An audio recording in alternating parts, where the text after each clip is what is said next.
The Sphinx Code gives you a map that shows you certain archetypes in different positions that mean a certain thing for your own understanding of your psyche. So it delves into your personality structure. And what's interesting with the archetypes is there is a level of interpretation, and it's not fixed, like this is it, that's it. It's you have to interpret it a little bit wider up to the point where I have twins and they have very similar, pretty much Sphinx Code on the surface.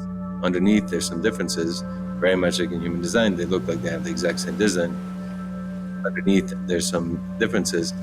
And yet, in their archetypes, they literally go bipolar. One takes one aspect of the archetype, the other takes the other aspect of the archetype. And so you could have a Sphinx Code, and yet, or human design, and yet be completely different. And so this is where it's really interesting. Now, when you do pull your cards and you have your map, the cards end up playing a whole other level of understanding, where the interpretation in what's going on in that moment for you to either have a decision or not can be guided with a lot more practicality of actually what you're working on, whether it's your shadows, whether it's your positive aspects, whether it's your feminine, whether it's your masculine, whether it's your inner essence, whether it's your ego, whether it's your family, karma, like things like that. So you get a lot more specificity and clarity to how the divination system works within a structure and a framework of actually who you are or what you are.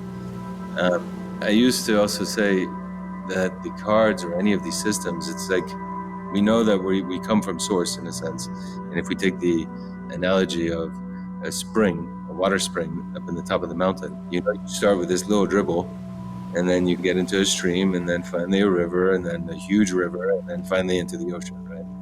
And through that journey, that's our life. We start as a little embryo, and then we're going to be in the grave at some point. And we all know that. That's pretty much a guarantee.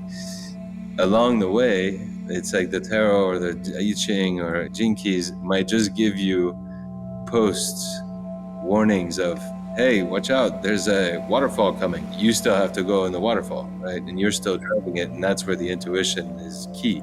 And people who don't have their intuition, the signposts are going to be meaningless.